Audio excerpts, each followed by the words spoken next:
Online porn, popcorn machines, wine, and romance novels. Those are just some of the things the Internal Revenue Service employees have reportedly been purchasing with official credit cards. Credit cards paid with taxpayer money. That's according to a new report by the Treasury Inspector General for Tax Administration. It shows over the last 2 fiscal years, IRS employees racked up thousands of dollars in inappropriate spending. Here's a breakdown of what else the TIGTA audit revealed.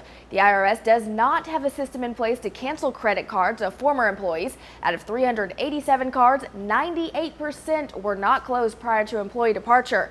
The current IRS system doesn't include reviews to detect personal use that includes improper decorative and giveaway items for managers' meetings and fundraiser events, and overuse for meals, including alcohol. The TIGTA found that a majority of the more than $100 million in purchases were legitimate. However, it made 11 recommendations to prevent those that were not, all of which IRS management agreed on. In a statement, IRS Commissioner Daniel Warfel said, "The agency is pursuing everything from internal actions to criminal charges. We are committed to protecting taxpayer resources, and we will take quick action to implement all of the Inspector General of Tax Administration's recommendations." This comes at a time when the IRS is already under fire for lavish spending for employee conferences, nearly $50 million between 2010 and 2012, and for singling out conservative groups applying for tax-exempt status. Now, some reports also indicate the IRS did the same to progressive groups, angering many Democrats. The negative spotlight just seems to be growing brighter for the IRS, and as a writer for the Wisconsin Reporter puts it,